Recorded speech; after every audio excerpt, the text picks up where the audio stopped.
Ladies and gentlemen, welcome to the podcast where we are excited, once again, to talk Cruiserweights. It's Lost in the Midcard. Welcome. We are kind of in a little bit of a limbo in between pay-per-views. Past No Mercy, heading towards Hell in a Cell, TLC around the corner after that.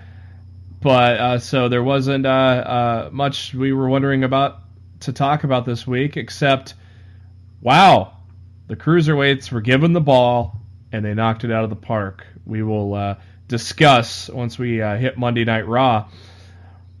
But before we do that, thank you to SpiderDuck.net for being our host, enabling us to be on iTunes, any of your favorite podcasting apps. All you got to do is search for Lost in the Midcard. Hit that subscribe button. Tell your friends to do the same. That way you know every time a new episode comes your way every Thursday, most Mondays after a WWE pay-per-view. Right now, the schedule plan is we are going to record after Hell in a Cell, TLC to be determined.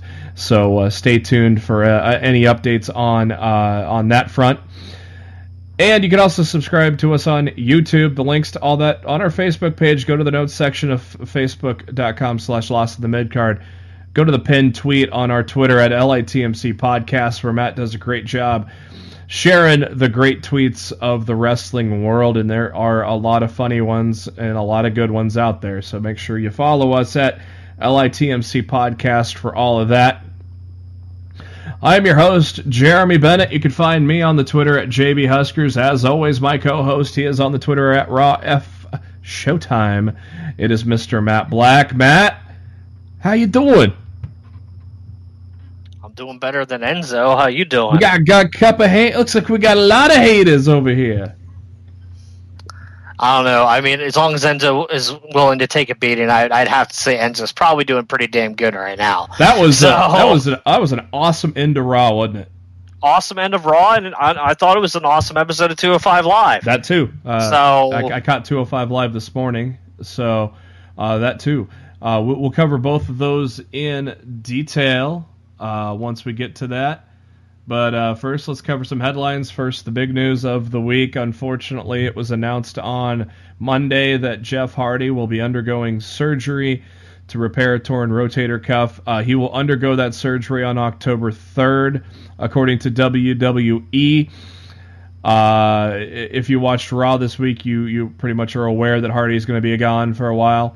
Hardy suffered the injury during the six-pack challenge that closed Raw last week for the Intercontinental Championship chance at No Mercy.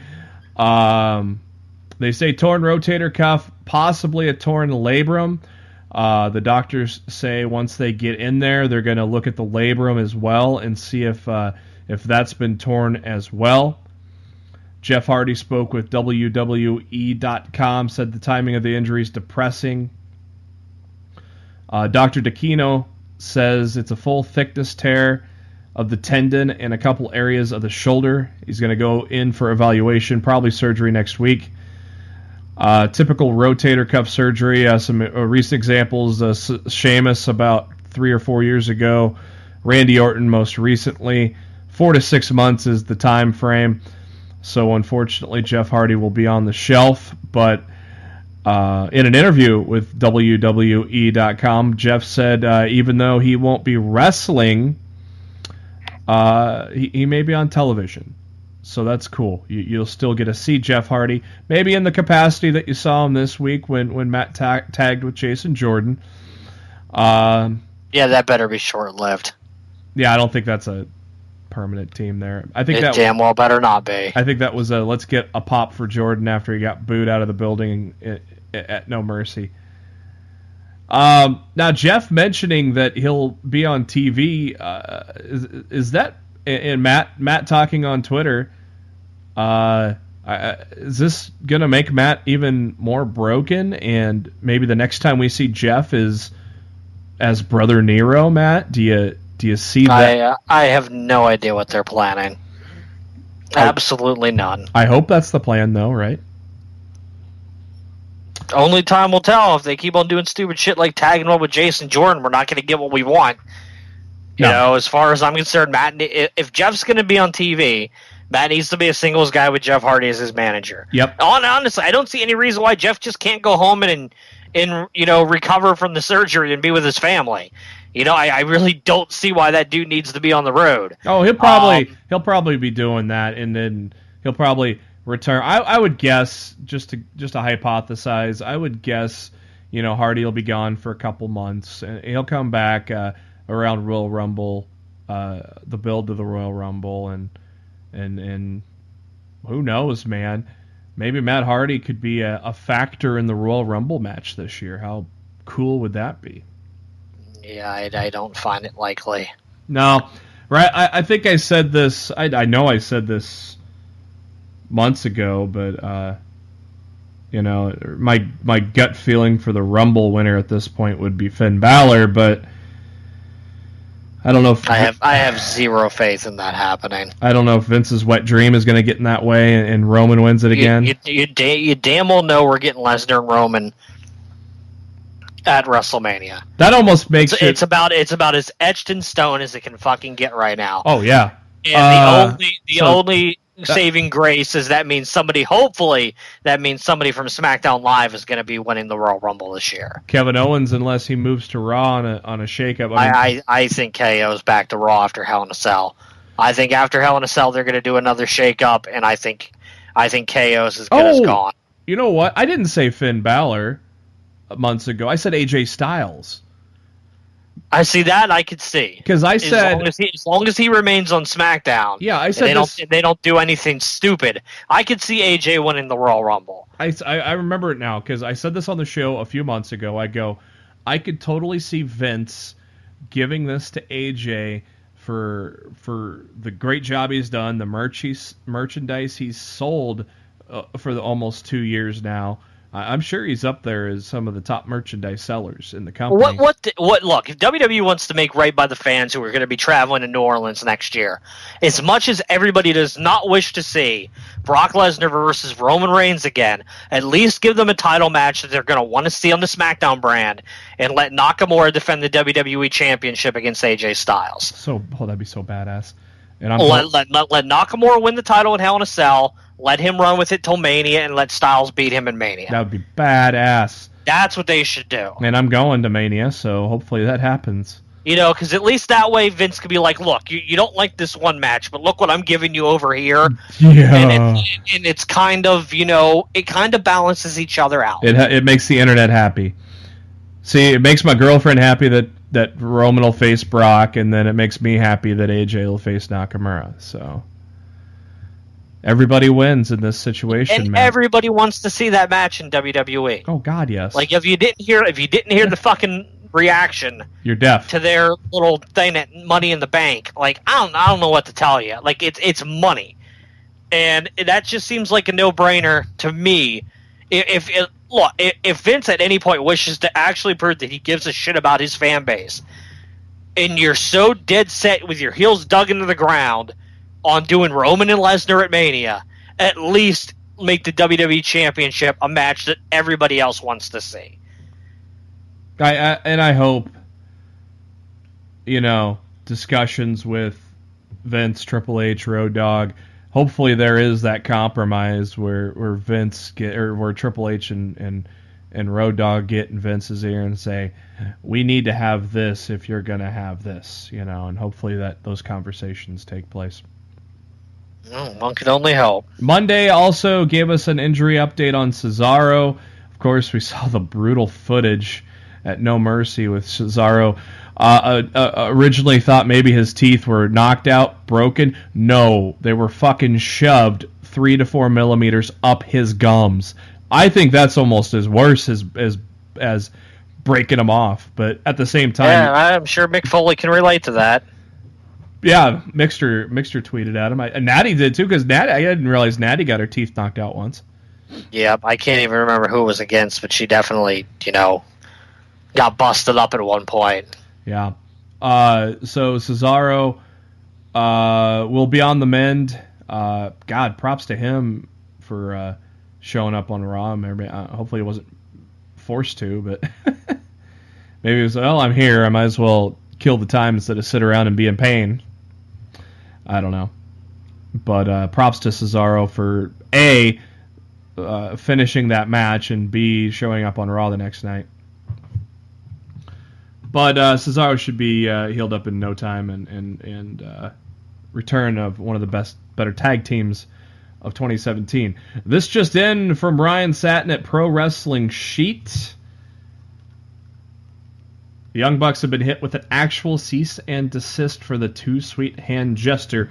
After months about joking about it, and one day the Bullet Club invaded Raw. Just one day after the Bullet Club invaded Raw, we'll talk about that in a little bit too. WWE sent the Bucks an actual cease and desist letter for the Too Sweet Hand gesture. Pro Wrestling Sheet confirmed WWE reached out to the tag team and said they own the copyright to the Too Sweet Hand gesture and have discovered the brothers have been using it in other companies as well as on merch. WWE, it only took you long enough to figure that one out. They're demanding the Bucks to stop using WWE's intellectual property in the ring and on any merchandise immediately. If not, they may be hit with $150,000 in damages or more. They also want an agreement in writing saying the brothers will not use the intellectual property again in the future. It is unclear whether the Bucks plan to fight this, but sources say they've consulted with a lawyer and will figure out what's best in the days to come. Matt, what's your thoughts on that breaking news that came down from Pro Wrestling Sheet? Fuck Vince and the WWE. Yeah. And what a boneheaded move to guarantee that the hottest act on the independent scene right now isn't going to want to sign with your asses in the future. Smooth fucking move. You guys look like a bunch of fucking dumbass hypocrites right now, and you can't trademark a hand gesture that's been used for Texas Longhorn football for as long as I've been alive, dumbass. Yeah. You know, I don't even want to fucking hear it. Like, seriously, this is the kind of shit that when WWE does, like, I've given TNA more than enough shit over the Broken Universe. I will give WWE just as much shit over something maybe even 100 times more stupid than what TNA did. Like, this is beyond ridiculous, and I hope the Bucks fight this with every fiber of their being, and I hope they make WWE their bitch. Yeah. Because I'm sick of shit like this. So grow the fuck up, Vince. Again, fucking 72-year-old piece of shit. Again, once Vince is gone, you think those doors open again? No, I don't. This is gonna leave a sour taste in their mouth. These two guys make more than enough money with Ring of Honor, New Japan, and the Independents. Doing something this petty and this childish, to me, guarantees we're never going to see the Young Bucks in the WWE ring. Which is weird. So thanks a whole fucking lot, Vince. Which is weird because they weren't originally in the Bullet Club. You know, that Too Sweet Hand gesture originated before the Bucks were even in the Bullet Club. It just so happens that they're the only ones about left standing at this point from those days. So, I don't know. Fucking dumb. I hate it. I fucking hate it. I mean, what is it hurting? What is it hurting? It's Vince being a petty old man. Yeah. And I'm sick of his petty shit. Yeah, it's hurting nobody. And all he's doing right now is hurting the fans. And he's hurting future business with these guys. Because I truly believe that this is going to leave a bitter taste in their mouth, and they're never coming now. Yeah. This is it. We'll see. Vince just fucked everybody over because he can't fucking grow up, and he's a petulant child, which people need to pander to 24/7. And that's why the creative of the WWE company is as bad as it is, because it's run by this idiot. Mm-hmm. So, I'm fucking disgusted. Doesn't even begin to describe how I feel about this entire situation. Well, let me throw some more fuel on the fire. Let's talk about the DLC for WWE 2K18. Such an ass. Well, it just so happened that was next up on the list there. Yeah, you just want to keep boiling, making my blood boil. I got it. 2K announced the DLC plans for this year's game. They include an accelerator. Players will gain access to all unlockable content at launch in the game's VC purchasable section. Excluding the downloadable content, players can decide the overall rankings attribute levels for all playable characters throughout the life of the product. Accelerator is $4.99. The Enduring Icons pack includes the Hardy Boys, Beth Phoenix, and the Rock and Roll Express. That'll be $9.99. The My Player Kickstart. Players will gain access and unlock and boost My Player ratings and attributes made available at launch as part of My Career mode. Players can unlock all clothing made available at launch that provides attribute boosts in My Career. That is $9.99 as well. New Moves Pack. Explore a wide variety of new in-game moves, including the Tiebreaker, Ty Dillinger's finisher, the Crash Landing, which is used by Cassius Ohno, the Pump Handle Death Valley Driver that's used by Akam, the Swinging Sleeper Slam by DDP. That move pack will be $3.99. The NXT Generation Pack includes Aleister Black, Drew McIntyre, Elias, Lars Sullivan, and Ruby Riott. That'll be available for $9.99. There is also a Season Pass for $29.99, a savings of more than 20%.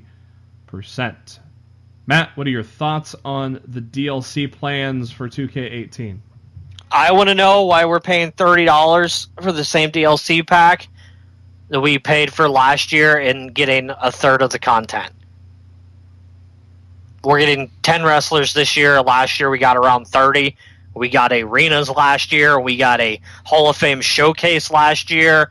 We got a whole bunch of extra content with that season pass for $30. So this year we're expected to pay $30 again, but we're getting 1/3 of the content that we got last year. It's an absolute cash grab bullshit scheme by 2K yet again to rip people off of as much money as humanly possible. I heard, and I will be the first to tell you, I am incredibly worried about WWE 2K18 this year. I heard the VC is ridiculous. They put it to another level of ridiculousness on NBA this year too. It's another thing I'm worried about with the WWE franchise. They claim on Twitter this morning that virtual currency and WWE will not be able to be bought, and it'll be just like last year. But it's one of those things where if you see them doing it in one thing, you know it's coming to the other. And even if it's not in WWE 2K18 this year, it doesn't mean it ain't going to be in next year. So people need to be loud and people need to be vocal like they are with NBA right now. And make sure this shit doesn't happen to a future WWE game. Because the consumer that believes it can never happen to me, when by the time that it does, it's way too fucking late. So the people need to take action now. And luckily the voices have been very loud for NBA, and hopefully it will continue for WWE, and they won't be able to pull off this cash cow scheme that they're trying to get out of with their 2K franchises, because it's an absolute joke. My biggest remaining fear about this game right now that we pretty much know about the DLC and crap and how overpriced it is, if you've seen every time this game has been showcased over the past 2 to 3 months, every single place that this game has been shown has been on a PS4 Pro. This game has not once been shown to anyone in the media or YouTube or anything like that on a regular PlayStation 4 or a regular Xbox One.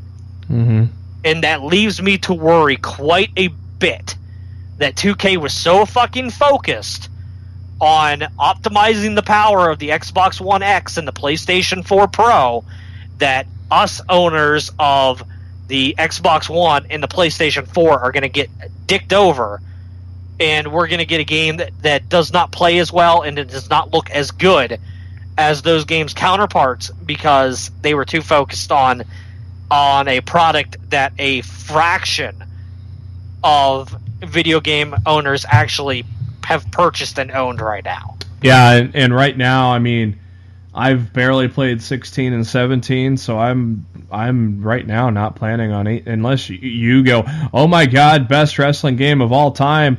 Unless you tell me that a week into it, right now I have no plans of getting it. And I don't blame you. I might. I really don't. I might put it on my Christmas list. I might not. I don't know. I got enough to play right now with Destiny 2. I mean, Battlefront 2 is coming out soon, and there's a million other games I have that I have not even touched yet. So, yeah, the fact that I've barely played the 2 games I bought the last 2 years, right now it's not on my radar. Yeah, I'm very worried about this game. I'm very, very worried about WWE 2K18. I want to be wrong. I want to love this game when it gets into my hands, and I want to believe that all of my current fears are misguided. But we're gonna find out in a few short weeks. Like, it's right around the corner now. It's like what, October 13th for the deluxe edition? Yeah. Yeah, so I mean we're gonna know really soon. The YouTube guys that were flown out to the WWE archives today to play the game and record footage for Twitter are embargoed until October 3rd, to when they can show the footage that they recorded today and talk about the game. But at that same token, I guarantee you when they come out to talk about that game on October 3rd, I guarantee you that it's going to be revealed that they played this game on a PlayStation 4 Pro. Mm-hmm. And even then, I will still be remaining skeptical over what I hear until I can actually play it on a regular console when this game comes out on the 13th. All right, let's talk about the content itself. Pretty cool, at least, that the Hardy Boys got in, right? I'm happy they got in, but I mean there was no excuse for them not to be in. Yeah. So it would have been a really bad look on their part for the Hardys not to make DLC. And you know what? I bet you the Hardys could have made disc, and they chose that. They wanted the money grab it instead. Yeah. So. The NXT pack looks pretty cool. I like that Ruby Riot's in there. Obviously, Aleister Black, Drew McIntyre, pretty cool. I mean, Aleister Black debuted about the same time the Hardys returned, so... Yeah, Black debuted TakeOver Orlando the night before. But conspicuous by his absence, the only guy on TakeOver Orlando who did not make the game Roddy? Is Andrade Cien Almas. No, Roddy's on disc. Oh, Roddy's on disc, okay. So yeah, so for some reason, Lars Sullivan, who didn't debut in NXT until May, who was the biggest DLC edition surprise, made the game. But Andrade, who's been around for forever at this point in NXT, did not. We got Roddy on disc, we got Ono on disc, we got Drew, who didn't even wrestle. He was just in the crowd WrestleMania weekend, and he's DLC. Mm-hmm. But Andrade wrestled Aleister Black, and he's not in the game. Well, I bet 2K still had assets for McIntyre for when they took over, so he probably wasn't. Well, McIntyre looks a hell of a lot different than he did with 3MB, so he better not look like first run WWE McIntyre. He better look like he looks now. Yeah. Well, I'm saying they had a base at least. They had a head start with him, I suppose. I was going to talk to you about Lars Sullivan. Does this basically kind of tell you the WWE has big plans for him? I would certainly think so. For him to be in there, nobody gets on these games without WWE approval. Mm-hmm. Let me just make that perfectly clear. If WWE does not want, if you're on WWE's roster and WWE doesn't want you in the video game, you're not going to be in the video game. And it's just that simple. So the fact that Lars Sullivan is DLC and this guy had only debuted on NXT TV in May says that they've got big plans for this dude going forward. Or there's no way he would be a part of the DLC pack here. I would go as far as to speculate WWE asked 2K to include Lars Sullivan as DLC. Yeah, I think so too. My speculation on Andrade Cien Almas is the fact that maybe they couldn't get Zelina Vega in, and WWE said, okay, if you can't get her in, then no. That's maybe my guess. That's so weird. She came in after Lars. I know, but and that doesn't make any sense. Well, that's the only thing I can think of right now. I would just use the excuse of Vince being a dumbass. Impact ratings bounced back up to 277,000, their highest mark since the second to last week of August, so a good month. They've been on a decline, but they bounced back a little bit this past week. Raw also bounces back 2.9 million, but a very drastic drop-off on Hour 3, only 2.56 million. That's probably the NFL effect because Vince basically makes the main event the end of Hour 2, not the end of Hour 3 nowadays. So, yep. So that is why, and then people want to tune into the second half of the football game. So that's going to be probably the norm for the fall and early winter. Smackdown Live also increased, but very incrementally to 2.54 million, only up about 30,000 from the week before. But still not too far off from Raw. So SmackDown still doing pretty solid. Carl Anderson took to Twitter last night, and threw the challenge out that the club wants the Rock and Roll Express at Starrcade. And Mike Johnson from PW Insider announced this afternoon that it is official. Rock and Roll Express will take on, the legendary tag team will take on Gallows and Anderson at the Starrcade event on November 25th, Thanksgiving weekend in Greensboro, North Carolina. Mike Johnson also provided a bunch of information regarding Starrcade. As of today, the show is only scheduled to be a jazzed-up live event for that market. No plans to air. Like I said, it was going to be. Yep, no plans on to air it on the network. WWE has not filed a new trademark for Starrcade. Last Starrcade event was December 2000 in DC. Playing off the original main event, or off the main event of the very first Starrcade that had Ric Flair and Harley Race in a classic steel cage match. It'll be headlined by 2 steel cage matches, Jinder Mahal against Nakamura and Natalya against Charlotte Flair. Obviously, Starrcade was basically NWA, Jim Crockett Promotion, WCW's WrestleMania of the year. Traditionally, it's been centered around Greensboro. Right now, the matches on the card are currently what I mentioned, plus a triple threat for the U.S. I don't know if it's for the U.S. title, but AJ Styles against Baron Corbin against Rusev. Kevin Owens against Sami Zayn. New Days against the Usos. Rude against Ziggler. Breezango against Aiden English and Mike Kanellis. And Hall of Famer Ricky Steamboat also set to appear. Of course, Steamboat, a big part of the NWA back then. So, cool stuff there. I wish it was on the network, but it's really not cool. It's really not. Like, if this was on the network, yeah, that'd be really cool. Dude, even if this wasn't live and it was just a tape special for the network and they aired it like a week later, that would still be cool. The fact that this is just a glorified house show with the Starrcade name, it's pathetic. Yeah, I don't. It's absolutely pathetic waste of time. We talked about this a couple weeks ago. I said, if this is not going to air on the network, this means absolutely nothing. And for Mike to pretty much come out and say that's what he's heard, yeah, this means absolutely nothing. This is an absolute waste of everybody's time, and everybody that got so upset about it, y'all should feel pretty fucking silly right now because it's nothing more than a fucking house show. Yeah, I don't know. I'm swearing a lot tonight, and I don't even give a shit. There you go. Just putting it out there, JB. So WWE sent out a very interesting survey a week ago. Obviously, surveys don't mean dick, really, but the WWE wants to hear from you, they say. They're considering adding a premium price tier and provided us with some potential new programming ideas and if we'd be interested in paying extra for them. Some of the options included house shows, tournaments, reality shows, Ring of Honor, and other promotions, which they described as historic and new programming from ICW, Progress, New Japan, and other indie promotions.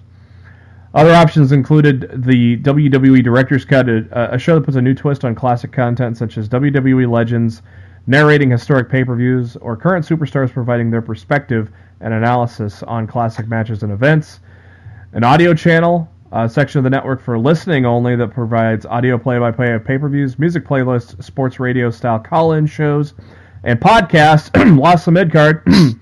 Add us. Thank you. A TV, yeah, right. I would never be a podcast on the freaking WWE Network. If they threw us enough money, I would. No, because they'd PG the hell out of us, and we wouldn't be able to have our own opinions anymore. Fuck it. I'm making more money. See, honest to God, you'd have to find a new partner. I would not do it. I'm not gonna let WWE alter my opinion and have to come on here and tug the corporate line and kiss Vince's ass and say everything that he does is great. To be on the network.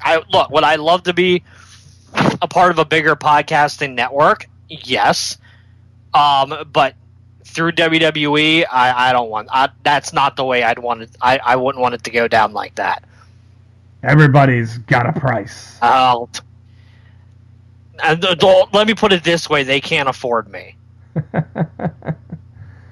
TV Vince, you can't buy me out. Well, by the time they get around to this shit, Vince will be gone. So yeah, maybe I won't have anything bad to say about the product at that point.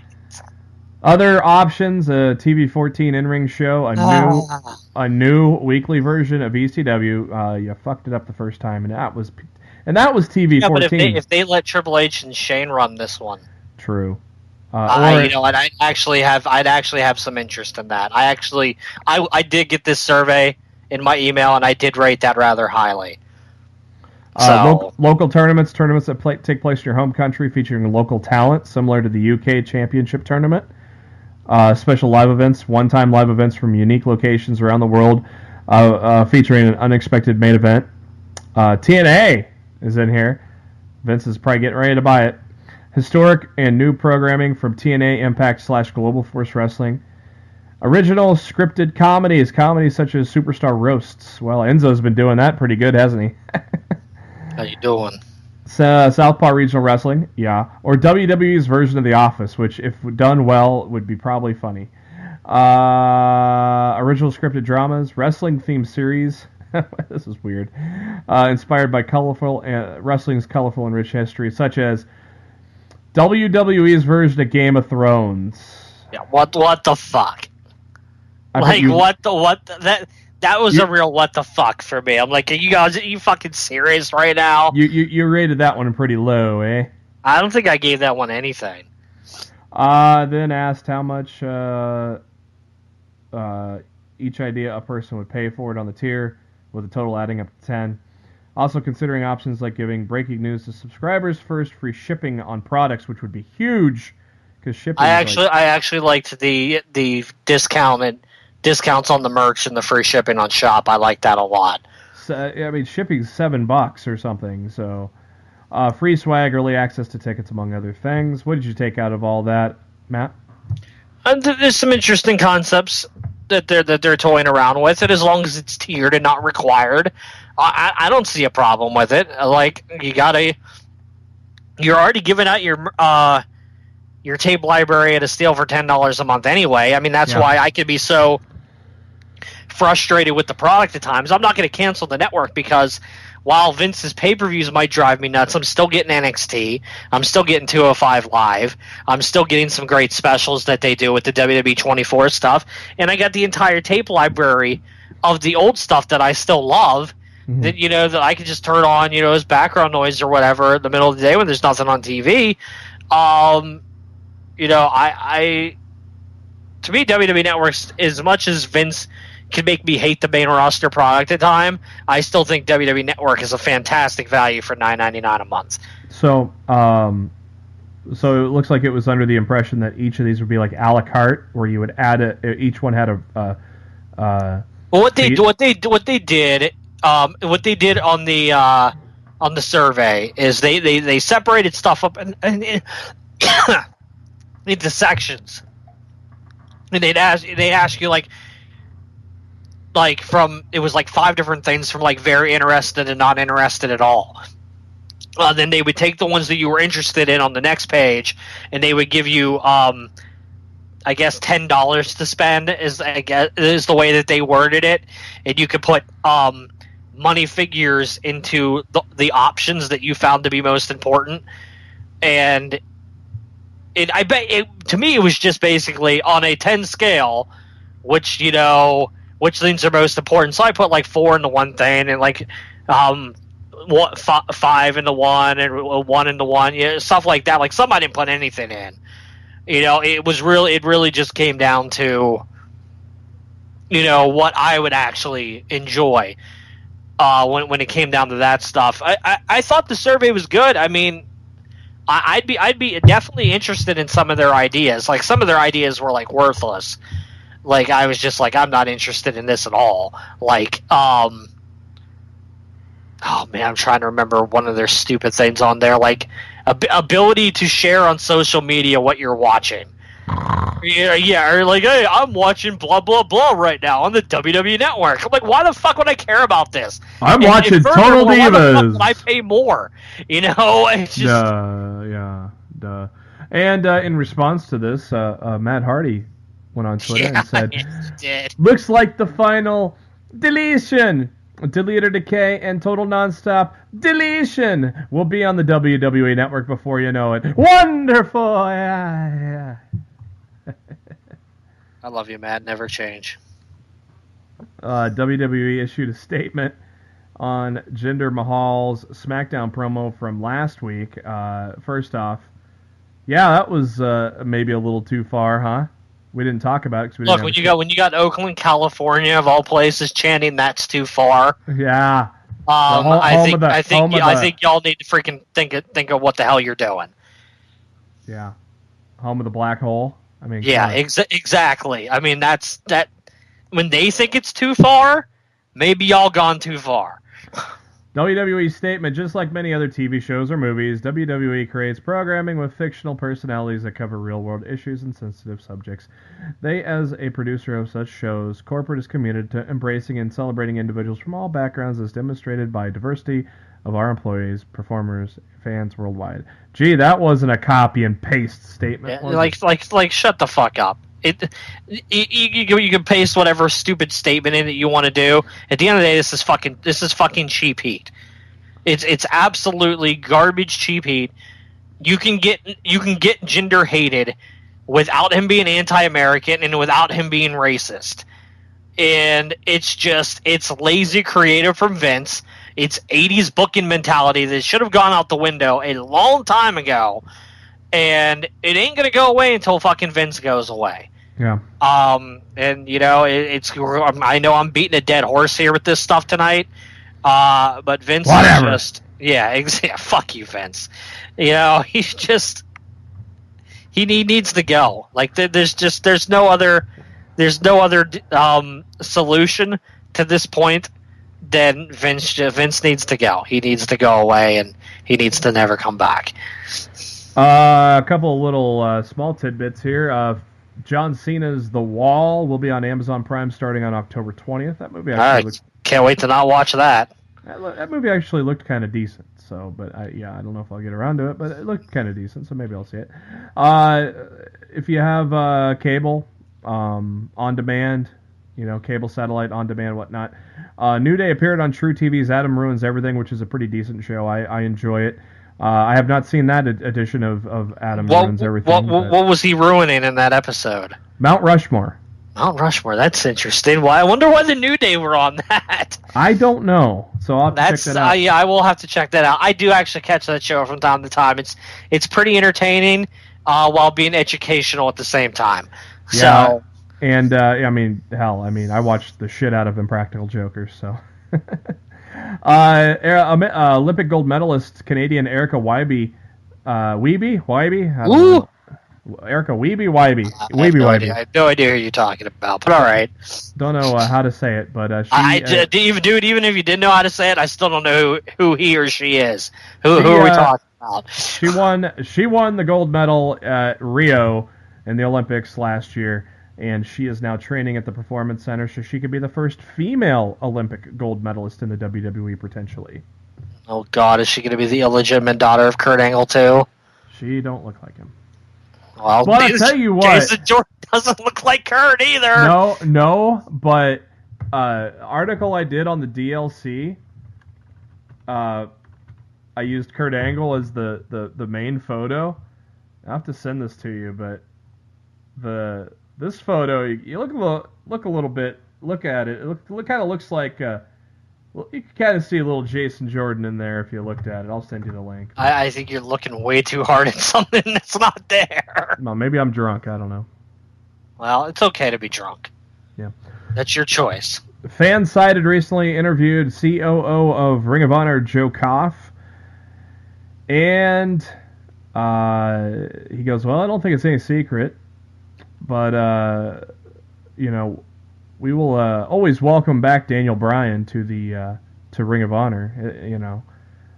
We never chided anybody for leaving for what they thought were greener pastures, and a lot of them succeeded on far greater platforms than we could have provided them at the time. So if Bryan Danielson would love to come back, I didn't work with him personally while he was here, but I would personally welcome him back. Of course, Bryan retired in 2015 due to concussions. His doctors say he's cleared. WWE still says no. There you go. And then also they talked about current people in NXT and WWE from Ring of Honor on WWE or on NXT utilizing so many of Ring of Honor's alumni. Joe commented, "I think NXT is just another promotion that's out there. I think we would be a little naive not to admit that they're out there." But, NXT is primarily their developmental brand. It's for their network. It provides content, and it provides very good competition. Interestingly enough, most of the competition on there are from ROH. So to me, it's almost like ROH next. But we recognize it. Look, I'm a big believer of what's good for business is good for business. Right now, we're all good in our own space, in our own business. There have been not many nights documented where NXT is in town and Ring of Honor in the same town, and we've both had sellout shows. So it says a lot about the athleticism and competition and what people want to see. I'm always flattered when other guys go to other places and succeed. It's a compliment to us. But it's going to happen. It's the nature of the business. What do you think? Do you think there's a time where Bryan says enough is enough and I'm going to wrestle again and goes to ROH? You can't count it out. Brie pretty much said she's okay with him wrestling again. If you have the blessing of your wife, and she's looked at the facts as much as Daniel has too, I guess. Yeah, I can't roll it out, man, and I really can't. And dude, I'm telling you right now, a Daniel Bryan pickup for Ring of Honor / New Japan, is very, very big. And what if he makes it's very big. And then what if he makes a phone call to another buddy of his? And all of a sudden, you know who that buddy is, right? I'm not sure I'm following. Phil? Dude, it's not like the Bucks and company haven't been trying to get him back into the ring for I guess I can even say years now at this point. They've been trying to get him they've been trying to get him to join the Bullet Club. There could be a time where finally there could be a time where he just says, okay, I'm not going anywhere in MMA. Comes back. Oh, if he joins the Bullet Club, holy shit, that would be insane. But yeah, I mean, look out. if they would be able to pull those two guys into Ring of Honor. Woo! Former WWE and WCW World Champion Bill Goldberg was interviewed by WWE.com to mark the anniversary of his 20th 20th anniversary of his debut in WCW, which was September 22nd, 1997. God, 20 years already. Woo. And asked if he'd be up for another run, and Goldberg commented, "Ask your boss." Hey man, never say never, dude. Stranger things have happened. I did sit around for 13 years and suddenly appear back in the ring. Let's just say it ain't going to take nearly the effort to get me ready again that it did last time, so I'll see you on the rebound for damn sure. I think he's going to be at WrestleMania. I do. I don't know. Well, I guess only time will tell. Make it a fatal four-way. Reigns, Taker, Goldberg, Lesnar. Do it, Vince. Do it. And then Nakamura and Styles on the other side. Do it. Do it. Congrats to ACH. He and Ethan Page won the Evolve Tag Team Championships a few days ago. So ACH doing some good work there. Hopefully there'll be a time soon that he travels over to NXT. Another Ring of Honor guy there. And it's official. Cody Rhodes has signed with Ring of Honor. The exact terms and length of the deal are not disclosed. Have you heard any more since then? On what grounds? No, the terms and length of Cody Rhodes' deal is not disclosed. Oh, have you heard any more? No, dude, they are being extremely tight-lipped with the years, with the money. Like I've spoken with people in Ring of Honor before, and they're pretty. I don't want to say the word loose-lipped. They speak rather freely off the record. With people. Yeah. They ain't talking shit about the details of Cody Rhodes' contract. Hey, and that's their prerogative. And if that's the way them and Cody want to handle it, that's cool. But I think it's one of those situations that if we want to know the information, it will have to come from Cody himself. I don't think it's going to be something that ROH will ever put out, and honestly, I don't think it's going to be something that Cody's going to put out either. I don't think we're ever truly going to know the details of Cody's new Ring of Honor deal. I really don't. And the great thing about that is then only he knows, and then him and the WWE men fences, and we won't even see it coming, which is... Yeah, there's another thing. There's another guy I don't ever see going back there. I don't know. I mean, they talk every week.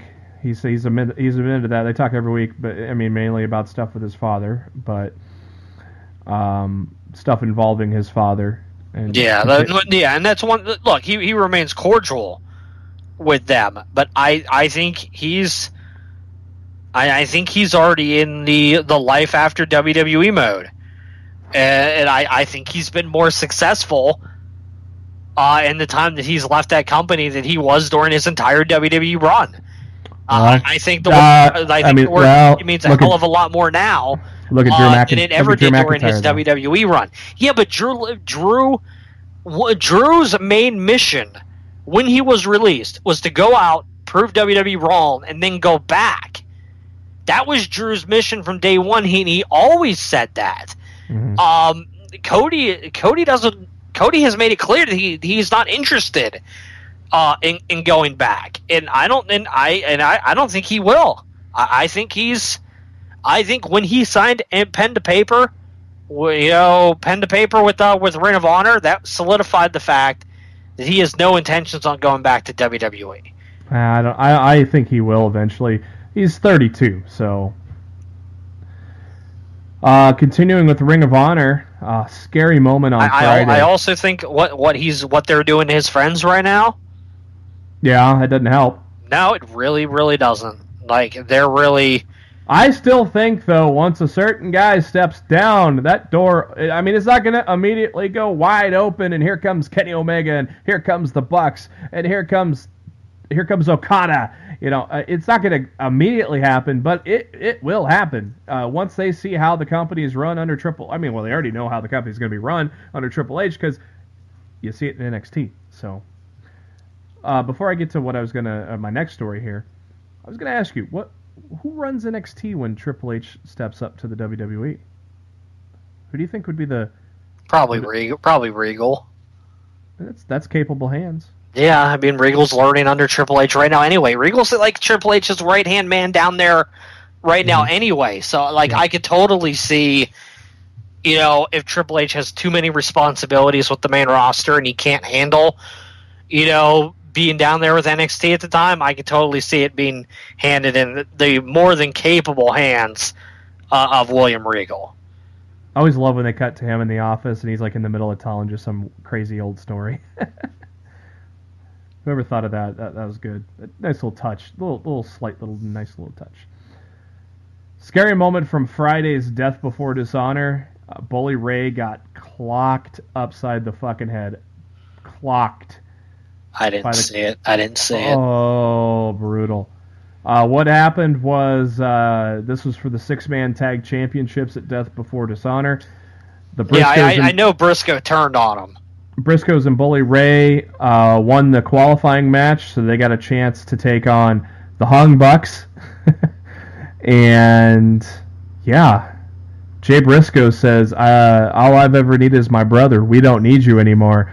And just smacked the fuck out of Bully Ray right in the head with the end of a table. They're both standing up, and Jay's got the table. They're both standing up, and he just slams it down on Bully's head as he stands up. Bully had to go to the hospital. And on Busted Open Radio Monday, Bully now says he's contemplating retirement. He says it was a very scary moment. It's been a rough few days. And is wondering if this is the end. So, I was really hoping that entire thing was the storyline, but you're talking like it's a legitimate injury. So I only read about it. I didn't see it. So I was under the impression that the whole thing was the injury was a storyline for him and Jay going forward. Nah, he had to go to the hospital, and Bully took to Twitter and said thank you for all the well wishes and such. And I was like, what happened? And my buddy Matt Camp from Bleacher Report told me that of what happened. So then I looked it up, and I'm like, oh god. I'll send you the tweet though of the shot. I mean, it was fucking brutal. If you want to take a look at it right now, Matt. Send it my way. So yeah, basically Jay just saying, all I needed was my brothers. We don't need you anymore, and just slammed Bully right upside the head with the table. And I know the whole thing. They were. Yeah, that injury's legit. I don't think Bully Ray would be going on Busted Open Radio, contemplating his career. I don't think he'd be doing that if it was kayfabe. I don't know, dude. He's pretty hardcore into the keeping the business alive type of thing. But he's also pretty blunt and real. It doesn't. I don't know. I don't know, man. I have a hard time. Well, he was hospitalized, and that was reports are very legit. So, that's a weird shot. Just like seeing, I'm watching it in a loop right now because it's a GIF. Seeing I don't know, man. That's weird. Just seeing his tweets and what he said on Busted Open, I don't know. To me, I mean, they set up the storyline on the TV tapings the following day. Well, maybe he's. So I mean, I'm not sure. I'm not sure what's going on. I don't know. And I had heard of anything being super serious. So hopefully he's okay. Like my entire opinion, just from reading what I read, was this whole thing was a storyline. I didn't dig deep or look into it or anything of the sort. So it's just news to me live as you're telling me. So I really don't know. And I wrote an article on it, and from everything I see, it really sounds like it was legit. So that he was hospitalized, concussion, and all that. So don't know. So hopefully Bully Ray gets well soon there. September 23rd, Donovan Dijak made his official NXT debut at a live event in Largo, Florida. So you'll potentially see. Dijak wasn't at he wasn't on camera for the last tapings, was he?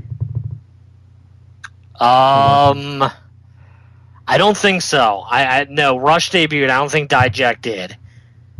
So probably the next set of tapings, the ones that'll lead us up to TakeOver Houston, he'll probably be at. I would think so. Yeah, because there's one more taping. There's one more taping before the next takeover. Yep. Ring of Honor revealed plans for Supercard of Honor 12 WrestleMania weekend. They will be at the 9,000-seat UNO Lakefront Arena in New Orleans, same arena that hosted WCW's Halloween Havoc in '93 and November to Remember in 1998 for ECW. Tickets go on sale on October 4th for ringside members, October 6th for the public. I don't think I'm going to go to Ring of Honor, though, this year. Supercard of Honor, I don't think I'm going to do that. I think I'm going to do NXT and Mania and Raw. Maybe SmackDown, but those three for sure. That's what my plan is. So, you can't miss NXT. No. So... But she doesn't want to go to NXT, so I might be solo on that one, which is fine. Since you're not going. No, I'm definitely not going. WWE is not warranted me spending my money to go to their WrestleMania weekend anymore. The NWA era under Billy Corgan will officially kick off on October 1st. By God! And so... What do we know? Tell me. I don't know anything about this. Talk to me. Well, it's from Mike Johnson, PW Insider, on Sunday afternoon. All of the member promotions who had licenses to use NWA and branding under the company's Bruce Tharp ownership will end the day before, which is September 30th. Going forward, as of October 1st, the NWA will be whatever it is deemed to be under Billy Corgan and Dave Lagana. As part of that transition, NWA On Demand streaming service will be shut down. This is a byproduct of Corbin's purchasing Tharp's interest in the library, Houston Territory Library. Ownership of the library still remains with the Bosch family, but Corgan will have the ability to control the library going forward. As part of the new regime, NWA champion Tim Storm appeared at last night's Championship Wrestling Hollywood taping in California, doing an angle where Nick Aldis confronted him. And this is the first time the NWA title has been featured in CWH since Tharp took ownership of the organization. Marquez had been a huge cheerleader for the NWA brand and title, and have been a core promotion that built the Adam Pearce versus Colt Cabana feud that was chronicled in the 7 Levels of Hate documentary. So...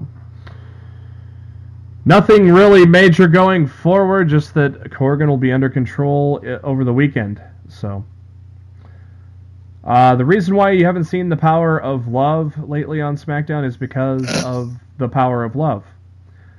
The power of pregnancy. The power of pregnancy. The power of semen. Mike and Maria Kanellis announced that they are having a baby. And Maria made the announcement on her Instagram account a few days ago. So congrats to my brother from another mother and his wife Maria.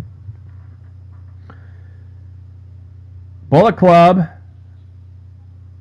Cody Rhodes, the Bucks, Hangman Page, and Marty Scurll were at a signing at a Hot Topic in Ontario, California, where Raw was on Monday. Not in Ontario, Canada, but Ontario, California. And they decided to invade Raw. A little picture of them standing up on a limo with Brandy Rhodes throwing up the 2-sweet. Oh, Brandy, sorry, cease and desist that. And so they basically did an invasion thing similar to the DX thing and all that, and it got a lot of attention, and a lot of people came out. A lot of people had fun. Matt, what were your thoughts on the old Bullet Club shenanigans. Oh, I thought it was hilarious, and clearly this is why the lawsuit was filed, because Vince is a little butthurt little bitch. You know, that was my idea. It's ridiculous. I just, ew. Ew. I already ranted about this once. I'm not going to do it again, but it seriously makes me sick to my stomach. Mike Johnson, PW Insider, announced yesterday that Paige has been cleared to return to the ring. She has been at the Performance Center for the past week, so stay tuned. She has not competed in the WWE since June of 2016, and she was also suspended under the wellness policy twice, underwent neck surgery, and so she's returning to the ring after all of that, plus, of course, the drama with Alberto. And you already knew that. I bet you already knew that. Yeah, I was like, Alexa's sitting here bragging about, Alexa, stop. I had to tell the Echo to stop. I cut it off at the pass. Miss Bliss saying she beat everybody in the division. I was just like waiting for Paige to just come out. I told you she was going to Smackdown, brother. Like Johnson's saying the same thing too. Yep. So that's cool with me. I like the way the women are handling SmackDown better, so I'm glad it's where she's going. I would love to see, I'd love to see her mix it up with, the women over there, and we've seen, I think we've seen feuds with her and Becky Lynch and Charlotte. I mean, I don't think we haven't seen one with Carmella yet. So there's still some cool stuff to do. But I mean, even though we've seen it before, I mean, it'll still be fresh because she's been gone for so long. So NXT this week, of course, we are still in the cloud of the Undisputed Era as they are reigning terror all over NXT. And NXT kicks off with Sanity coming into the ring from all corners of the arena, cutting a promo on the Undisputed Era, and told Adam Cole he's going to take him to the edge of sanity. First match of the night. This one definitely is not a pillow fight. Lars Sullivan and Orny Larkin. Man, this one was fun for the short amount of time we had it for, huh? I thought it was great. It was short, but it was hard hitting. I liked it a lot. I thought for the time they were given, those guys kicked some ass. Yeah, where Orny hasn't really been able to break through on the singles, I think they're going to have something with him and Danny Burch. I think they're going to make an amazing tag team. And of course, after Sullivan hits his finisher, he went to deliver some more, and made the save and pulled Larkin to safety. Really excited to see Larkin and Burch as a tag team. I think they're going to be phenomenal. Ruby Riott interviewed in the locker room there, and talking about the iconic duo, and then also saying how Nikki Cross is not her friend, and hopefully she never sees her again. They'll become BFFs soon enough, right, Matt? I don't know. Fire up the backhoe. It's time for some heavy machinery as they take on a couple of jobbers. And, that was all I have to say about that. This was totally a job squad match. The one jobber looks like the Jamaican kickboxing dude from Street Fighter. I can't remember his name off the top of my head, but he reminded me of him. Willie Regal is answering questions because, NXT has paparazzi in press conferences where the WWE doesn't. I find that kind of... I like it, actually. I like it. I kind of like it. It's kind of funny how they do it there and the WWE doesn't do it. But anyways. So Regal's answering some questions about TakeOver Houston, and Gargano's leaving the building, and Williams says, "Come over here, sonny boy. I'm going to give you what you want. In 2 weeks, you'll get a match against a guy that can't get on 2K18, Andrade Cien Almas." Yeah, well, Goldust just put his foot in his mouth on Twitter. Uh-oh, what did he do? Fucking somebody told him somebody told him in a tweet that they wish Bray Wyatt won more matches. So Goldust responds with, "Well, you're not the boss. I suggest you watch the product and get behind whatever we put out. Stop your insanity over wins and losses. Jesus." Huh. The tweet was later deleted, like as in a minute or two ago, which is why I still have the tweet in front of me, to which he then rewrote, "Try and enjoy the product we put on for you. That's all I'm saying. It's a TV show. You're not always going to get what you want." Wow. You've been brainwashed, haven't you, Dustin? Good Lord. Finn Balor should have kicked your ass in half the time on Monday. That's what I wanted. And Roddy Strong interviewed about his upcoming match with Drew McIntyre. That should be pretty damn good. Is that next week? Next week. Excellent. Liv Morgan says she will keep doing what she does until she becomes NXT Women's Champion. Yeah, never. So she'll be continuing to do what she does forever because she'll never be NXT Women's Champion. And Mae Young Classic competitor Vanessa Bourne says it's time to give the NXT Universe what they want, and that's her. Yeah, she should have won tonight. Yeah, she should have. She took. I'm liking me some Vanessa Bourne. Yeah, she's awesome. She took on Liv Morgan. Decent match for what we got. Morgan wins with the springboard double stomp, followed by a bulldog and a leaping face buster for the 3 count. Yeah, any of these Mae Young Classic ladies, or unless your name's Kairi Sane, or probably going to lose a couple matches before they get going in NXT. They showed last week's confrontation between Aleister Black and the Velveteen Dream. Again, we were off last week. What were your thoughts on that? I actually enjoyed the segment. The crowd went nuts on it, too. What did you think? It was weird. Well, that's Velveteen in a nutshell for you. I thought it was cool. And, it's cool to finally see Black starting to talk. I kind of like I don't think he needs to talk. I think less. I really don't. I think less is more with the character that he portrays. I really don't think that dude needs to be talking. And he didn't really say much here, and he didn't really say much tonight because they interviewed him after a workout session at the Performance Center. He didn't really say much, so he is doing less. It wasn't bad. No.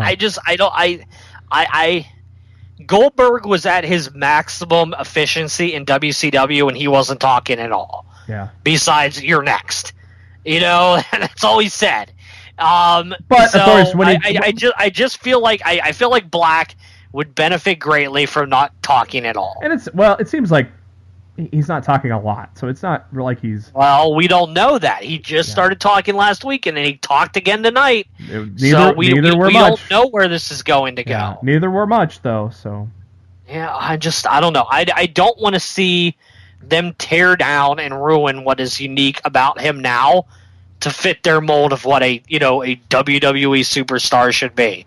We got to prep you for the main roster, Aleister, because we're not going to be able to take you up there, because if you can't cut a 15-minute promo to open Monday Night Raw, Vince isn't going to use you. Unless you have an advocate. Unless you go out there and kick Enzo Amore in the skull and win the Cruiserweight Championship. Or you have an advocate. Or better yet, he joins Titus Worldwide. Oh, that was sarcasm. Okay, look. That was sarcasm. Stop it right there. Will you stop? Stuff like that, JB. That was sarcasm. You're trying to push my buttons. You're trying to push my buttons. Now, I would not argue. Black and Titus Worldwide, you're pushing my buttons. I would not complain if he had an advocate by the name of Paul Heyman, though. I don't think they fit together. I don't think they fit the mold. I don't think I'd like that very much. I don't. I would. You know who I think would benefit greatly from being paired with Paul Heyman? That would be Asuka. Mm-hmm. I think unique. Because as far as I can recall, I mean, he might have in the like late 80s, early 90s WCW or whatever. I can never recall Paul Heyman managing a woman before. Yeah, that'd be cool. And she doesn't speak English the best. She's leaps and bounds over Kerry Sane or whatever. But I think Paul Heyman advocating for Asuka when she came in as, the Brock Lesnar of the women's division, I think could be very, very interesting. I don't think they're going to do it. But if I could pair up Heyman with anybody right now, I'd probably pair Heyman up with Asuka. And how great would it be when he's screaming, "I'm just an advocate," when Nia Jax is staring him down? I'm just an advocate. Oh, God. Competitor from the Cruiserweight Classic last year making his NXT debut tonight, Fabian Eichner. I didn't even remember this dude. I no offense to him, but I didn't remember him at all. I think he lost in the first round, but he had some impressive aerial moves. No, I really enjoyed him and Ono tonight. Oh, they were amazing. Okay, he was built like he was 205, but he was like the Tony Nese kind of. Oh God, it's probably why I don't remember him, because I remember Tony Nese, so I think that's probably why I don't remember him. Yeah, I remember Eichner showing off some pretty sweet high-flying moves in the Cruiserweight Classic as well, and of course did so here. Man, that match with Ono was badass, wasn't it? Oh yeah, no, dude, I thought NXT tonight, besides the heavy machinery squash, I thought this episode was top to bottom great action. I thought it was one of the better Liv Morgan in there too, NXT episodes in a long time. Well, you're not a fan of Liv Morgan either, so. Well, no, but I thought Vanessa Bourne, did what she could with what she was given. I didn't think the match was great, but look, not every women's match is going to be great. I didn't think it was a train wreck. So, I liked it. I liked the match more than I liked the heavy machinery match. I don't know what else to say. I really enjoyed NXT tonight. I'm blatantly nitpicking at this point. They interviewed Drew McIntyre about his match with Roddy Strong next week. They take a look back at the Mae Young Classic winner Kairi Sane, point out that she'll be in a fatal four-way for the title. The other three women to be determined. The Undisputed Era comes out, and Adam Cole, his first match in NXT, he's doing the Adam Cole, baby. It was on his tights. Though, yeah, it was. Though he didn't quite time it with the crowd, because the crowd chanted "baby" after the ring announcer said Adam Cole.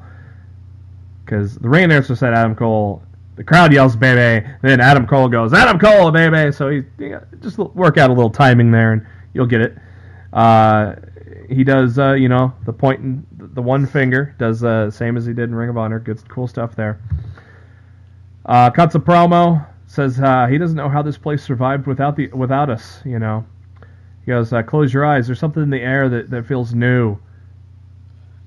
Take this moment in. What you feel is change. What you feel is a shock to the system. What you feel is us. Bobby Fish, Kyle O'Reilly, and Adam Cole. We are untouchable. We're unstoppable. We're undisputed."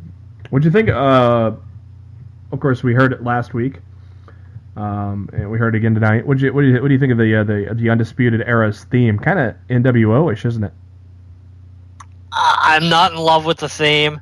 I hope it gets better in time, like Jason Jordan's theme did. Yeah, they've been working a lot. Like they added Baron vocals to Corbin's music. They've been tweaking. There was another one too. Like Jordan's got improved over the weeks. Corbin's got improved, and there was another one that got improved. It was Big Ass. But he's gone now. So yeah, truly, I believe. Who? Look, Big Ass, Big Cass. Oh, that's right. They went one direction, then completely switched gears on his. Yeah, here's my thing. If the theme isn't ready for prime time, don't let these poor smucks come out to it until it's ready. Yeah, because it feels like they're just giving them here's the theme song we're working on for you. It'll be done in about 3 weeks, but you can use it now. Yeah, I mean, it's just like it's weird. And with Big Cass, they completely changed it after we were like, this sucks. Yeah, and Jordan, I like Jason Jordan's theme now. Yeah, that we're like, but it went from like 8-bit to like 16-bit to 64-bit. Now it's like current generation theme. It was weird. It's PS4 Pro now, man. Yeah, PS4 Pro. God, I hate Sony and Microsoft for putting those systems out. I really, really do. Well, I don't have a 4K TV, so I have no need to get one. Well, apparently games won't run as well now going into the future if people, if that's the kind of shit that they're going to start pulling, and that angers me. I thought Sony and Microsoft were going to make it not that way, but I don't know. We'll see. I thought they're going to make the companies have to.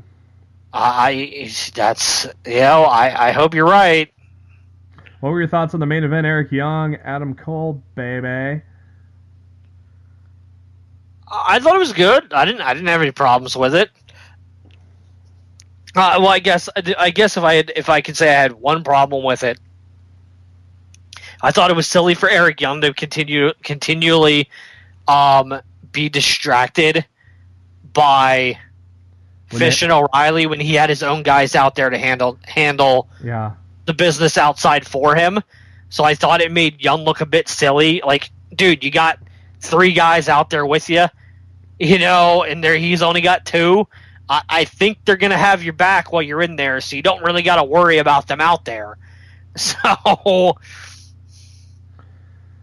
Yeah, and in the end, Cole hits a flying leg lariat for the victory there as they fade to black, no pun intended for Alistair, on this week's excellent edition of NXT. And look very forward to Roddy and Drew next week. Monday Night Raw, the night after No Mercy. We start off with Miz TV. As announced on No Mercy, his guest, Roman Reigns. And they were kicking off the show. And they talk about some of the stuff that Reigns has done in his career. Talked about the passing of the torch and all the stuff Cena said on Raw Talk. And now Reigns talking about how much he respects John Cena now. And The Miz mocked Reigns, calling him the guy, because Miz is supposed to be the guy. He's the one in the ring with the championship. And he proved Jason Jordan's a loser. And Reigns then stood up for Jason Jordan, calling him a thoroughbred. At least he didn't call him a rookie. Was it him or was it Cena that called him a rookie? Roman called him a rookie. Yeah, that's right.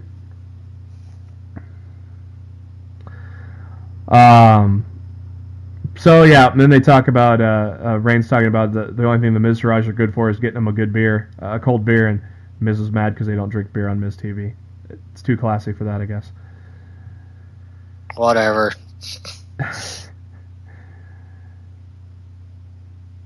And then the yeah right moment came when Miz said if the Miz Taraj was around 5 years ago, nobody would have ever heard of the Shield, and we all laughed our asses off. Even Roman laughed his ass off. And he says he's doing his own thing now. They're doing their own thing. His main goal is to go after Brock Lesnar. So now it makes complete sense, Matt. He's not going after Brock Lesnar until WrestleMania, so he'll have a little Shield detour on the way at Survivor Series. Yeah, it definitely seems the seeds have been planted. So I was brainstorming on our show a while back, and I go, well, the Miz Taraj, but I don't want to see it. But now it looks like it's a reality. Nothing we can do about it, brother. Hey, if it brings the Shield back, why not? I'm fine with it. Yeah, but for how long? Like, is it just gonna be like a one-time deal, or if you want to make sure Vince, you want to make sure your boy's accepted. Imagine if they run. It'd be a really good idea to just let them run with this. Yeah, my thought is hold off on the running until WrestleMania, and then the Shield reunites and beats the shit out of Lesnar when the ref's down or something. See, I'd rather have them unite beforehand. You think so? Just so Reigns has the fan support going in. Good point. And if you noticed, if I remember right, of course it just may not have been as an electric crowd in Ontario, California as it was in LA, but it did seem like the boos were down a little bit for Reigns. Maybe the whole Cena thing, maybe Cena, whatever Cena said, maybe got some acceptance from the WWE. I don't know. I still don't think they should boo Roman. I mean, fuck, he's great. So, but we've been saying that for 3 years on this podcast, which was the point about, when we started our podcast, that was about the point where people turned on Roman, was when we started up in beginning of 2015. So Roman challenged The Miz, but Miz says, oh no, I'm going to go home and enjoy the rest of the night with my wife in Hollywood and sip on some champagne while my pregnant wife can't have none. Then Kurt Angle comes out. I mean, none of us saw that coming, right? Kurt Angle coming out. Yeah, not at all. Makes Miz and Roman Reigns non-title later on Monday Night Raw. I liked the Miz TV show. I mean, shit, Miz has been doing a great work for a year and a half now, so I had no problems with this one. What did you think of the opening segment? It was fine. I didn't have a problem with it. Yeah, I mean, it wasn't earth-shatteringly awesome, but it was solid. It was great. Matt Hardy makes his entrance for a tag match with Jason Jordan, so we can not boo Jason Jordan. And they showed the replay of the Tower of Doom spot where Jeff hurt his shoulder. Actually, word is, I didn't know this, but Jeff got hurt in July, and this made it worse, is what I'm reading here. So, did not know that. Matt Hardy, Jason Jordan, with Jeff Hardy in the corner, taking on the Miztourage, Axel and Dallas. I think Axel and Dallas are working pretty well together as a tag. Matt, you agree? No, they've tagged before, so it's not a surprise. No. They just need to be taken a little more seriously, but if you're going to put them in a feud with the Shield, there ain't no way they're going to lose to the Shield, so I don't know what they're doing there, but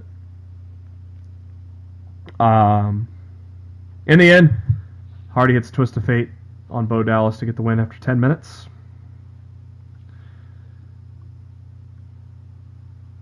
They showed images of Lesnar and Strowman at No Mercy. There was not rumors, but there was reports that they were booing Strowman at the end of No Mercy. You hear about any of that? I think they were more booing the creative than they were booing him. I think this was more of a we're unhappy. This is not what we wanted. Yeah. This is bullshit. I don't think it was really directed at Braun. I wrote an article on this situation, and I said the exact same thing. I go, they were booing the result, or they were booing the quality of the match. It wasn't up. I mean, Big Show, and you said it, I said it. Big Show and Strowman was 10 times better than this match. So, Elias in the ring, sing one of his songs. Who wants to walk with Elias on my DLC? And says there's an encore match against Apollo Crews. And so he starts ripping on Crews on his song, Trash in the Town. And as always, Crews, or whoever faces Elias, interrupts. Crews with Titus Worldwide coming down the ring. Elias, Crews jobbed out in 3 minutes. That didn't take long. The big part of the match was Elias kicking Titus in the leg, kind of a cheap shot on the outside before hitting the drift away. Then he started to attack O'Neal after the match, but O'Neal fired back and picked him up, threw him in the corner. And so maybe Titus is going to put on his ring gear once again and take off the manager hat. We will see. I'm good, fam. I do not need that. Please don't. How How tired? I like him just fine in the role he's in now. I do not need to see Titus back in the ring. Yeah, please don't do this to me. I mean, I love managers in the WWE. They need to bring him back, so I'm perfectly fine with Titus being a manager. I thought they were going to make Goldust one, but and somebody mentioned him on Twitter about that. What happened to this big SummerSlam reveal? And he goes, he said Goldust replied, patience or something like that. So I guess it's still in the can, but exactly, it's in the can, as in it's never coming back. Like Bite This was on hiatus. We're still waiting for Bite This to come back. So Bite This brought to you by .com. Ico Pro. IcoPro.com. Finn Balor interviewed by Charlie Caruso, and how tired of you for hearing an extraordinary man that can do extraordinary things. I got so fucking sick of hearing that phrase on Monday night. I was about ready to puke. I remember hearing it, but I don't even remember who they were referencing it to. Who was it in a reference to? Balor, yeah. It's look, when Vince gets these stupid taglines in his head, he makes the commentators browbeat it into the ground. They said it like 6 times. Luckily for me, I try to tune the commentary out, because when I listen, I just get angry at Booker T. And I want to chuck things. So honest to God, I don't listen to a lot of the commentary on Monday. I kind of really just only pay attention to the commentary on SmackDown on Tuesdays. I've been running a pool of what minute will Booker T make his first fuck up, and if you take the early minutes, you may make some money. Didn't take long for him to fuck up this week either. Balor says, after he's put Bray away, well, so we thought, he can go back to what he wanted to do since he came back, reclaim the Universal Championship, which I said, oh, look, I bet they're going to have him take on Lesnar whenever Lesnar decides to wrestle again. And look at that. They're probably going to do it. One of my favorite things for jobbers right now is the Kurt Hawkins losing streak. I feel so bad for this dude. I mean, at least he's on TV and he's getting paid. And talk. But anytime your storyline has to be that I'm on a 3-digit losing streak, it's not a good thing. It's really not. Poor Kurt Hawkins. Apparently, he had some house shows that he lost to over the week, as he's up to 118 now. Who wants to make history with Hawkins? Yeah, Hawkins is good on the mic, though, man. Of course he's good on the mic. He's good on the mic and he's good in the ring. They just don't use him. No, but he's on TV talking every week, and that's better than nothing, right? I guess. Who answers this challenge? Oh, this guy, Braun Strowman. Yeah, he's happy, isn't he? Yeah. Hawkins tried to hightail it, but Strowman, he's kind of quick. Picked up Hawkins, chokeslammed him through a table, picked him up, threw him on the stage, ran him through the LED board, and Hawkins got a nasty little scrape on his back shoulder there. I don't know if you saw that, Matt, but I did not. Kurt Hawkins is dead. Rest in peace. It may be 100. He had a good run. It may still be 118 when we come back next week, because he probably didn't wrestle. Strowman, he wants competition. He wants somebody to give him a fight. Dean Ambrose, the crazy man, of course, answers the call. And hashtag Dummy Dean. I mean, once you play this together with the backstage segment with Rollins and tying this all together, I like what they're doing. I mean, it's unique, it's different, it's something that's creative, and I don't know about you, Matt, but I thought Ambrose and Strowman was a good match. I thought it was decent. The match was fine. I thought it was good. But my main issue with it, and I feel like I'm going to have the same issue with Rollins next week. Yeah. I feel they've taken a lot of shine off of the Braun Strowman character in 48 hours time. Wow. Because the way they've been booking Braun beforehand, don't tell me he would have had that competitive match with Dean Ambrose 3 weeks ago. No. So I already feel like Braun's getting Rusev. But I hate that. You said that's about the only direction they're going to go if he doesn't come out with the title. You called it. I know I called it, but I don't mean I'm happy about it. Angle talking to a ref, telling him to keep an eye on the Miztourage on the match with Roman Reigns. When Enzo Amore shows up with the Cruiserweight title, talking about doing a celebratory brouhaha, he wants a certified G championship celebration. Angle said the way you won wasn't celebration worthy, and Enzo says every championship deserves a celebration. Angle says, okay, you can have it, and offered Angle some advice for his first championship. But Enzo goes, no, I'm good. We'll get into Enzo a little bit later, but what they're doing with him right now is brilliant. Dean Ambrose in a little bit of pain in the locker room, and what a great tag partner. Seth Rollins brings him some ice, and Rollins says, next time you want to pick a fight, let me know ahead of time. And Rollins said, well, be less predictable. And he wanted to be less predictable, and Ambrose guessed what he was going to say. Well, now you're not going to guess what I'm going to say now. I went to Kurt Angle, and I'm going to have a match against Braun Strowman next week. So there you go. Alexa Bliss looking fine in those leather pants, baby. Basically said there's no competition left. She took out all the competition at No Mercy. And complains about Asuka having to come and steal her spotlight. When Mickie James comes out looking fine as well in them short shorts. And I thought, and somebody told me this, which it made complete sense. I thought this promo was great. And somebody told me that to them it didn't seem scripted. That's why it seemed so good. And I agreed. I thought the promo with Mickie and Alexa were great. As I look at my Echo and make sure the light ain't coming on. Matt, what'd you think of the? I thought the promo was fine. I thought Bliss had some of the best facial reactions that she's had in her entire career. Yeah. I enjoyed the back and forth. I wish I could feel this was. I feel like this is anything more than a holdover feud for Asuka's arrival.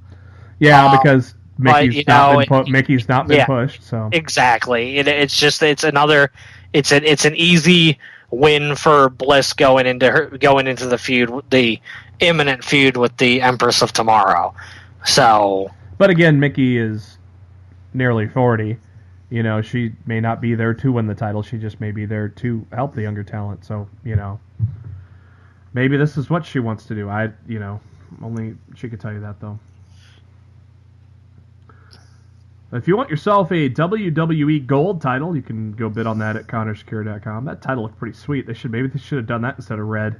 It was up at a pretty high. It was up at a pretty high amount that evening. Like, I don't know where it is now, but it was up pretty high on Monday night. I'll tell you that. I'm going right now.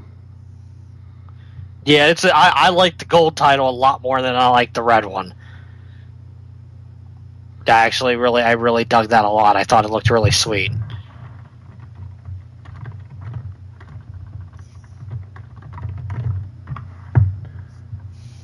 Right now, the gold belt is at $35.27. Wow. That's crazy. That's all for charity, though. It's for a good cause. Alexa Bliss's sign and worn T-shirt from No Mercy at $810. That's insane. That's insane. There are people that y'all people are crazy. There are people that are there's a guy I work with at Allstate that is obsessed with Alexa Bliss, so that don't surprise me really. That's crazy, man. You can bid on the Bayley jacket that Dolph Ziggler wore for his entrance. Oh my god. But also Bayley signed it. So Bayley and Ziggler signed it. I was going to say, did Bayley and Dolph sign it? Yeah, they both signed it. $221 right now. See, that's more of a fair value than $800. Like, holy crap. Yeah, that's $200 for a jacket, where the other one's a T-shirt that's actually been ripped up, but Alexa's worn it though. I mean, those freaks. Who cares? Who cares? What else is... honestly, that's kind of creepy. It kind of is, yeah. Finn Balor's worn and signed leather jacket going for $1,010 right now. Looks like the other ones ended. So, is there a way to see the ended ones? No. I don't know. 'Cause there were some other cool things that were given there for charity. But oh well. Back to Raw. Rollins and Sheamus, and again, props to Cesaro for showing up. This match only lasted about 5 minutes with Seth Rollins going over. Obviously, they're not going to put Cesaro and Sheamus over anytime soon until Cesaro gets healed a little bit. Plus, they were just in the title picture and lost, so they're going to be on a reset. Finn Balor backstage bumped into Goldust, called him Goldie, and Goldust didn't like that. And we did the stupid extraordinary line, Vince, shut up, quit it, quiet.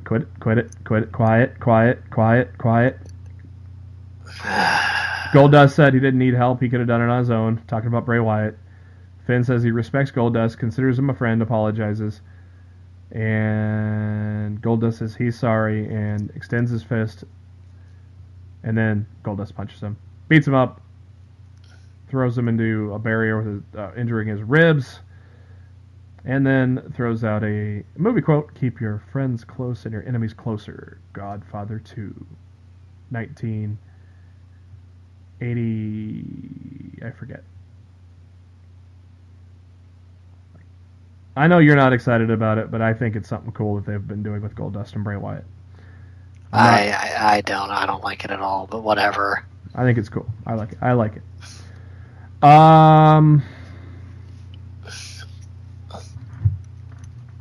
They showed Cena's Raw Talk thing, whatnot. Of course, obviously, he's just doing all this to set up all the movies he's doing. He's got the Transformers. He's got something else I can't remember.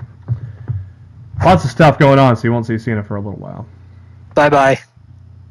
Bye-bye. Bye-bye. Matt's going to miss you. Bye-bye-bye. Matt's going to miss you. No, I'm really not. What'd you think of Reigns and Miz? I thought it was better than Reigns and Cena the night before. In half the time? I enjoyed Reigns and Miz, and I enjoyed the aftermath. Reigns putting the Miztourage over like $1 million in a beatdown that John Cena would never have allowed himself to take from the Miztourage. You got to give credit to Roman.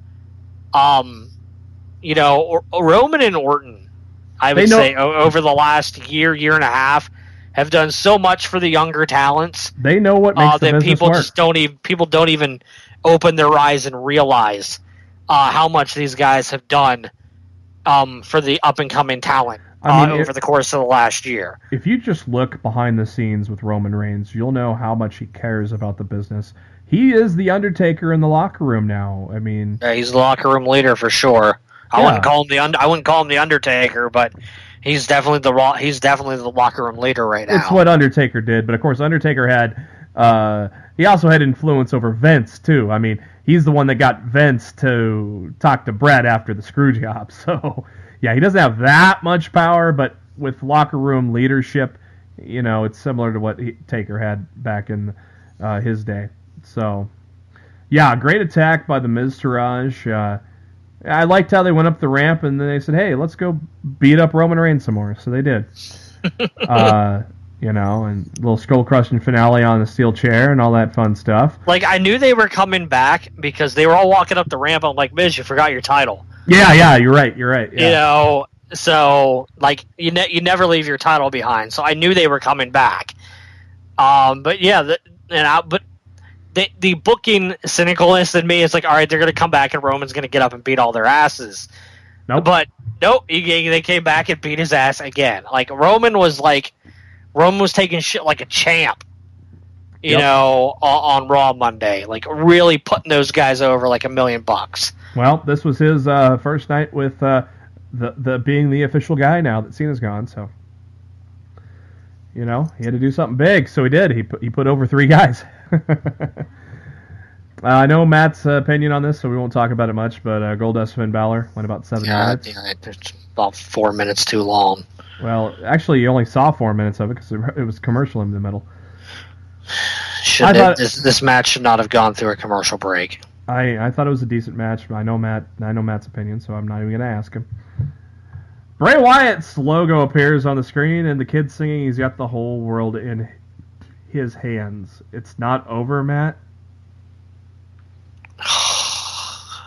You know how I feel about that. Yeah. You damn well know how I feel about that. Further proving that I think I'm going to be right, Bayley and Sasha were in the locker room, and they were bickering a little bit. They hugged in the end, but yeah, I think a Healy turn is coming. I would love to see it be Bayley, but they ain't going to do it. Too many kids love her. She sells way too much merch. Well, a lot of kids love Sasha too. Yeah, but I think Bayley sells a lot more merch. Yeah, I look, if you're going to turn one, it's got to be Sasha, but it would be fun to see Bayley turn heel, but because the way booking has fucked her up the ass with shitty booking and, well, I mean, just basically how they treat a lot of NXT stars, right? You know? Ass fuckery. Ass fuckery. Enzo Amore comes up to Kurt Angle in the hallway and says, I got some vibes that people are jealous, man. He wants a no-contact clause, meaning if anybody comes after him, they forfeit an opportunity at the title. Angle says, you got it. And you're annoying as hell. I love Kurt Angle. Thank you, Kurt. You're awesome. He knows. It's true. It's damn true. Banks and Bayley took on Jackson Emma. Went about 9 minutes. Okay little match. Nothing to write home about. Good girls winning here. The good girls are happy and fun so far. So they're getting along for now. But just wait. Something's going to happen. It is time. What? Vader time? What? It's time. It's time. What? It's Vader time. It's the end of the night. The Cruiserweights are closing the show, Matt. The Cruiserweights are closing Raw, huh? I didn't hate it. I did not either. We'll get into our thoughts in a minute, but let's let you know what happened. Red carpet in the ring.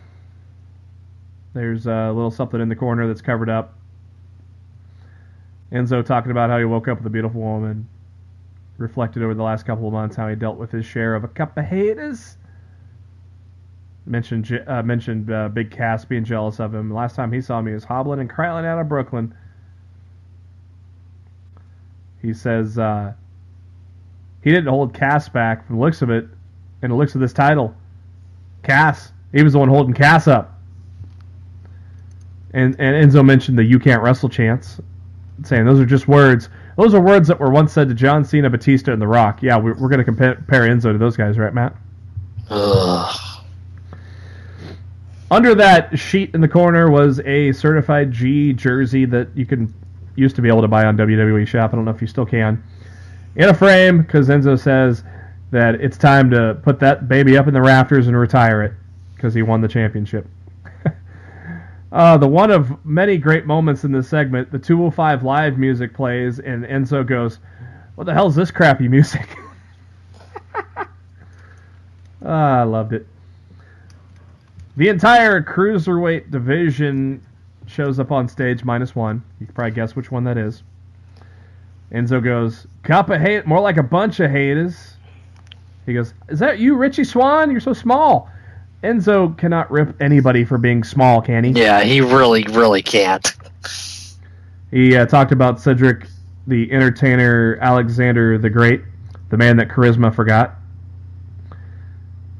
I thought Cedric had pretty good charisma in Ring of Honor. Yeah, he has charisma here too. It's just not on Enzo's level, clearly. Enzo talked about Grand Metalik. Peppa Jack. My Peppa Jack had the nerve of coming out there with a gut like that. Somebody bring out the scale. I don't think Metalik's under 205. I did laugh, I'm not going to lie. He told Drew Gulak he's glad he wore a suit because it's better than that Captain Underpants look. He called Jack Gallagher teacup. Started to talk about Noam Dar, but Neville's music interrupted. I was hoping he would mention something funny about Alicia Fox. Or Alicia Fox. But no, Neville interrupted it. Neville's pissed off. Enzo says to Neville, you look terrible. But now the crown is on the shoulders of a real man. Enzo said, With those satellite discs on the side of your head you call ears, I can see the pain in your eyes. The truth hurts.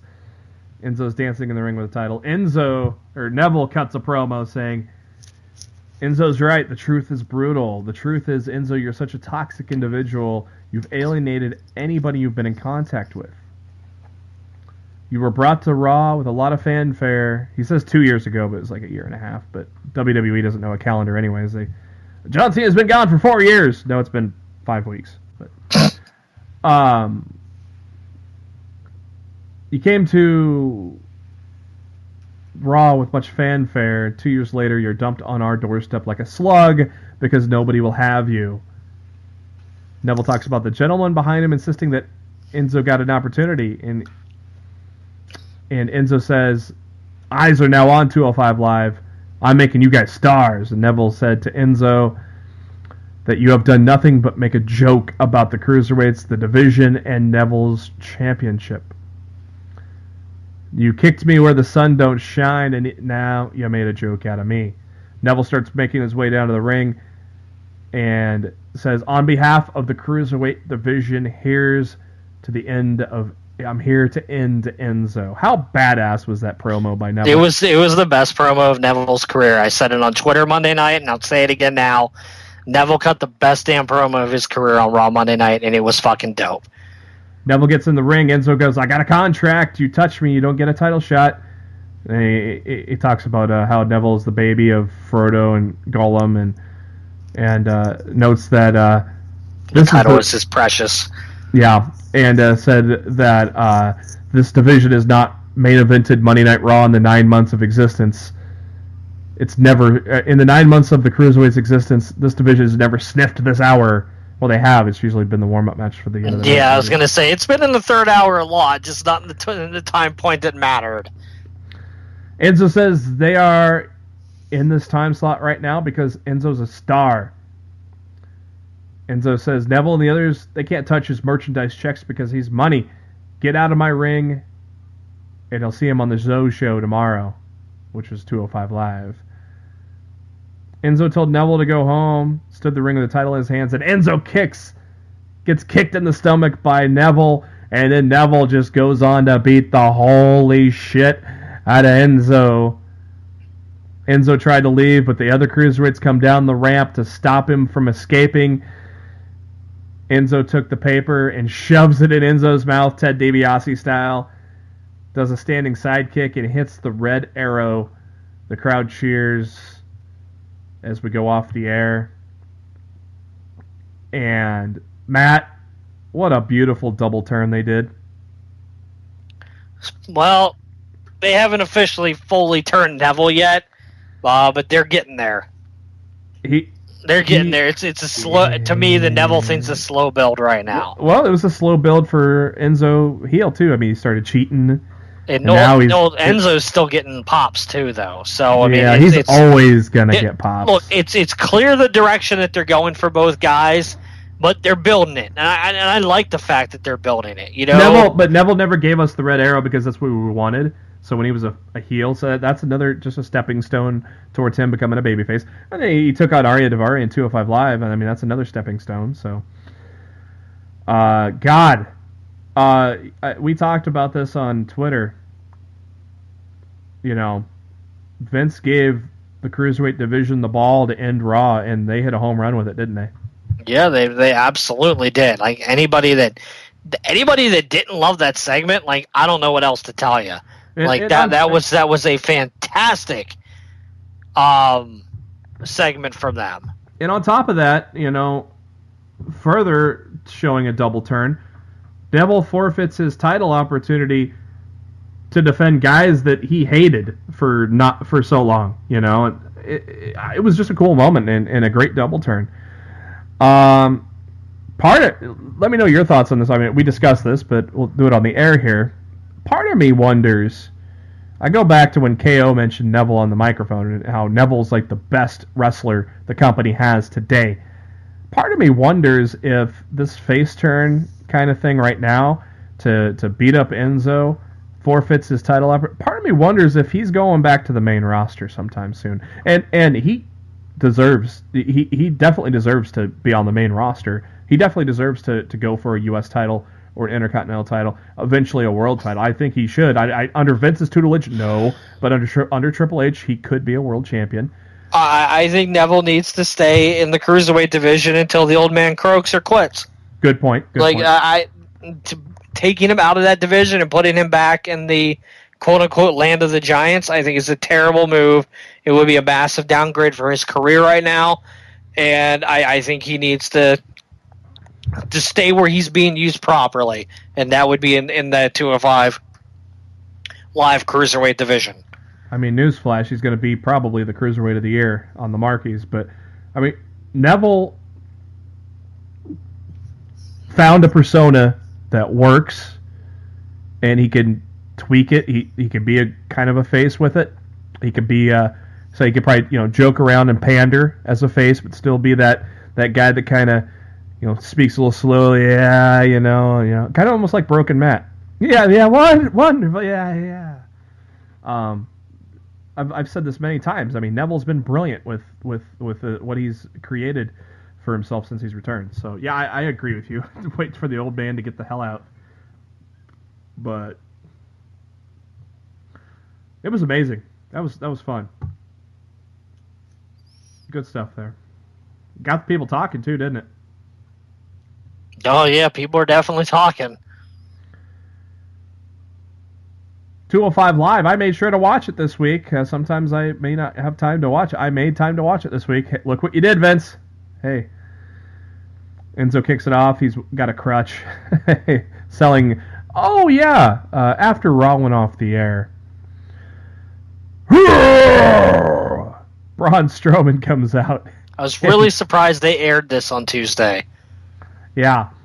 Braun Strowman came out and delivered 2 running power slams to Enzo and then told the Cruiserweight division to have at him. So then they teed off on him. So now technically none of these people can go after Enzo. Yeah, that's why I thought, this was done off, I figured, this was done off air, and if it didn't air on TV, it didn't really happen. So when they aired this on 205 Live, I was very surprised. Well, Enzo even said it in his promo. He's going to put this on ice now because nobody can challenge him. Makes me think somebody new's probably going to come in to the division soon. I just don't know who. I don't know who either. If it's Aleister Black, I think it's too soon. I think it's soon to pick up. If there was better booking on 205 Live, I would want it. I wouldn't mind him being in that division.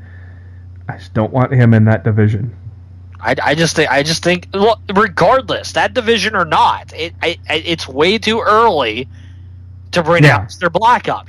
That dude should not be on the main roster until after WrestleMania in New Orleans. That is the absolute earliest Aleister Black should be called up. And even then, I could argue that that's still too early. But there's no way he should be on the main roster until at least after WrestleMania. Well, remember who's in charge. Captain Dumbass. That's why I brought it up, because it's always a possibility. You're just trying to piss me off, JB. I'm just telling you what could happen. Maybe it softens the blow when it does. He could come in to be the Cruiserweight champion. I'm telling you that could happen. Enzo again makes fun of Neville for his looks. Enzo or Cedric for his charisma. Talked about how his mom had to sit there and watch Strowman kill him last night, and hearing the echoes of the crowd chanting one more time. So then Braun said, "I'm not finished with you." And so there you go. He reminds Neville that he was the one who broke the clause first, and goes, "You're precious. You're never going to get your hands on it. You're precious." Drew Gulak makes his way to the ring with a sign and a megaphone. No more chance for 205 Live because he doesn't like Tozawa's war cry. But he defends Tony Nese's showboating. Akira Tozawa took on Tony Nese in a pretty lengthy match, man. I enjoyed this one between these two guys. Yeah, it was good. Drew Gulak got annoying with the siren on his megaphone and tells Tozawa he's in direct violation of proposal number 3 for a better 205 Live. Those PowerPoint presentations are getting over, playa. It's something. It is. I never thought Gulak would be an Office Space kind of gimmick, but okay. Hey, it got Microsoft's attention. He also said Tozawa was in violation of proposal number 7, but I haven't been able to announce it yet, so it's time to continue my PowerPoint presentation. Well, we still have like 270 proposals left to go, so. Number 7, no celebrating. And Drew says, there's a dream. I have a dream of a Drewtopia, a place where talented ground-based wrestlers can compete and shake hands before every match and not have to deal with mindless celebrating like your chants, turning the WWE Universe into mindless sheep. You might as well be chanting bah. And Tozawa chanted, here, chant my spinning round kick in your face. In the face. Enzo's in the back, and Arya Daivari, well, he's a heel, so he's going to kiss the champion's ass, and says he sympathizes with Enzo. Enzo wasn't buying it at first, but eventually he says, okay, you're cool. What kind of drove me a little nuts was the announcers were making it sound like he's angling to get a shot at the title, and I'm like, we've already done that angle with before in the Cruiserweight division.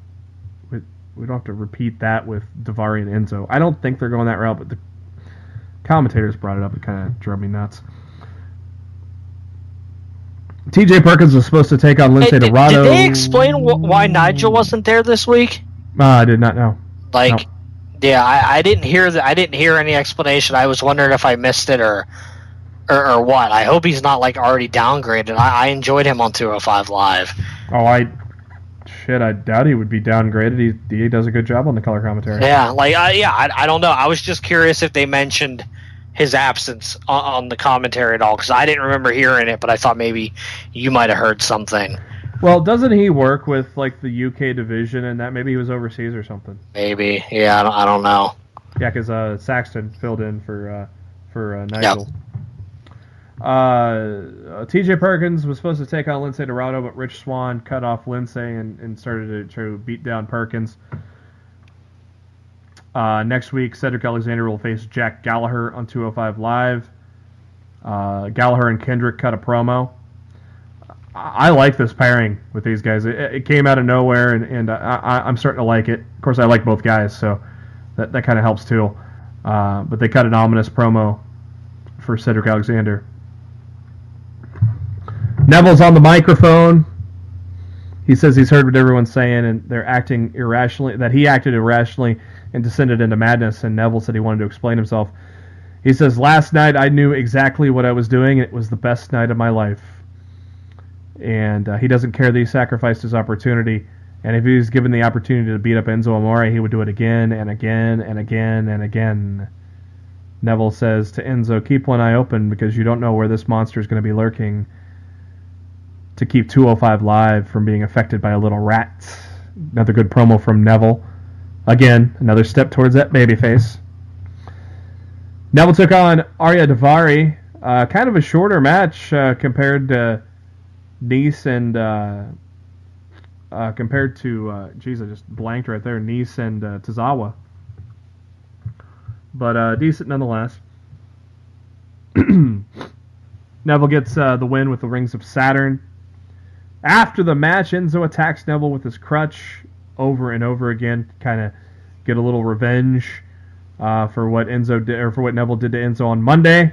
Overall, Matt, I thought decent main event. I liked the return attack by Enzo. I thought 205 Live was really solid. A good following after what they did on Monday Night Raw. Matt, you agree? Yeah, man. Yeah, absolutely. Yeah, I thought they did a good job there. So, hey, I mean, with us two guys at least, they did their work. They're making us excited for 205 Live once again. So, it needed a shot in the arm. Smackdown Live kicks off with Kevin Owens, talking about how He has no respect for Shane. He has respect for Vince, though. Sami Zayn interrupts and asks Owens what's wrong with him, tells him he's lost control, he's snapped, and now he's going to be in Hell in a Cell where he'll cross a line he's never crossed before. Told Kevin to get a grip. Owens says he didn't snap. Don't worry about my family. That's for myself to worry about. And mentioned how he's outshined and eclipsed Sami Zayn's career over the past 15 years. Mentioned the same lines about how he got to the main roster quicker than Sami did and all the titles he's won, to where Sami has yet to win one. And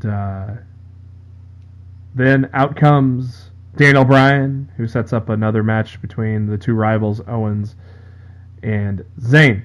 And also mentioned that Shane will be in the building later on tonight. Matt, what do you think about the open of SmackDown Live this week? Kind of pained by numbers, to be honest. It was fine. But I felt like I've seen it all before. It was what it was. Corbin and Dillinger fought to a DQ. Not DQ, a winner by countout, Baron Corbin, as a lot of the action went to the outside. Continuing the feud here for the on the United States title picture with AJ Styles at ringside. Corbin challenges Styles to Hell in a Cell at Hell in a Cell for the U.S. title. Jinder Mahal talks again. We've said this before. We thought, oh, Vince is in the building, so this is why we get this stupid promo with Jinder. Yet they keep doing it week after week, don't they, Matt? It's just ridiculous at this point. The only good thing about this particular segment, though, is when they showed a picture of Nakamura, and when it was not really a picture, it was him. I thought that was pretty good. And then followed by Nakamura beating some ass. So that part of it was good, right? I guess.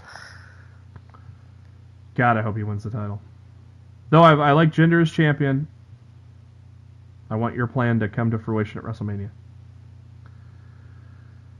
I think Jinder's going to Raw. So yeah, he's got to drop the title anyway.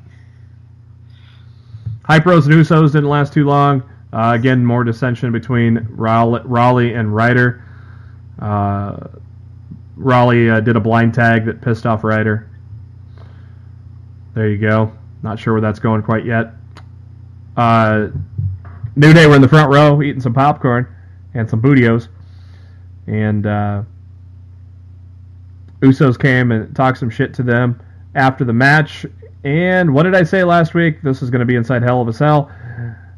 It's going to be inside Hell of a Cell. So I think it's good. It's a unique idea. They've never had a tag team title match inside there. They've had tag matches in there before, but they've never had a tag team title match. So I like the idea, Matt. I don't know if you do or not, but I like the idea of this being in Hell in a Cell. If this is the final match we ever have to see these two guys fight, fine. Yeah, but they've been putting on match after great match. But it feels like the New Day Usos feud, where even the Usos were face, the New Day were heel. It feels like it's been going on for years at this point. I'm not saying that they're not having great matches, but I'm saying let these guys branch off and feud with other people.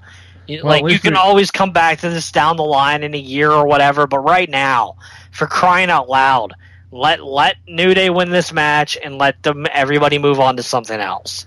Well, at least we don't have JBL there to repeat all the same lines he says about the two greatest tag teams over the past decade. So. Oh my god. Props to Aiden English for singing the Bulgarian national anthem for Rusev Celebration. And props to Randy Orton for another great RKO out of nowhere. I especially loved when Orton walked up to Renee Young and said, "Happy Rusev Day." Hey, Matt, happy Rusev Day. As I said on Twitter Tuesday night, I think every day should be Rusev Day. That's true.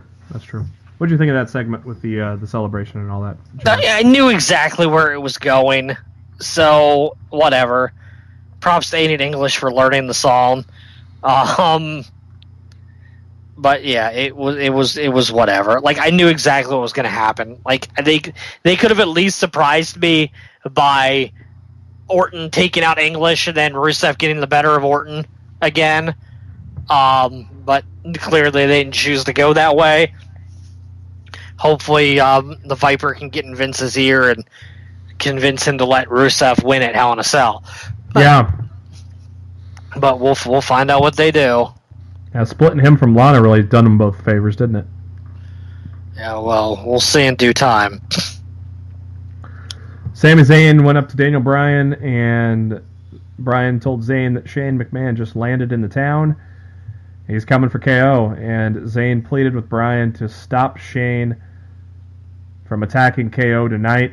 He's got him in 2 weeks. I want to have KO tonight. Bryan said he'll do what he can. Charlotte Flair makes her entrance. Takes on Carmella. Pretty short match, went about 6 minutes. Charlotte Flair gets the win. No surprises. She's the number one contender for Natalia's title. Natalya cuts a promo. Mentioned Ric Flair, and I'm like, oh no. We're going to cross the line here, aren't we? Nope, they didn't cross the line, so. I was just like, oh no. Vince wants to cross the line. Nope, they didn't. You know, Hearts and Flairs. You figured maybe not. Lights went out and Undertaker's music started up, and gee, who didn't think this was Dolph Ziggler? Oh my God! If you didn't realize this was Dolph, you're an idiot. Yep. And I was so pleased Corey Graves was buried his commentary partners, and like, you fucking idiots, it's Dolph Ziggler. You know, it was dumb. At least we're finally getting the quote unquote payoff of this storyline now. Because somebody interrupted Ziggler, and what's the one word to describe that interruption, Matt? Glorious. Good promo between Ziggler and Rude. I loved it. I think the match will be phenomenal as well at Hell in a Cell. So I'm excited to see that match. What's WWE's obsession with the NXT talents coming up and having to fight with Ziggler first? Yeah, feed Ziggler to him. Well, they did. They rather would they have fed Ziggler to Nakamura. That match was way too competitive. Yeah, you're right. That went way too long. I'd rather have Rude go in there and clean his clock. You know, and I love Rude to drop him in like under 5 minutes, but I think it's going to be ridiculously competitive, just like the match with Nakamura was. And when Ziggler's been treated like a joke for the past year, it doesn't do any favors to Nakamura or Rude to have a great match with a guy that can't beat anybody. Yeah. So it's you know, at that point you just throw your hands up and you go, you know, what can you do? Well, Triple H would say something. What would it be? Go away, old man. No, I think it's more just like.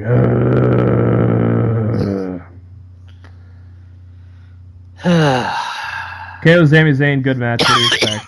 These guys are not going to put on a shitty match. Ref Little Nate called for the bell when Zayn got hit with the powerbomb on the ring apron spot.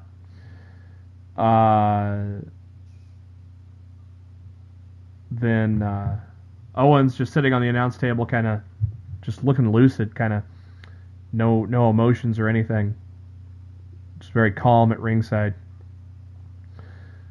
But then Owens ran at Zayn, knocked him down, grabbed a steel chair, put it around his neck.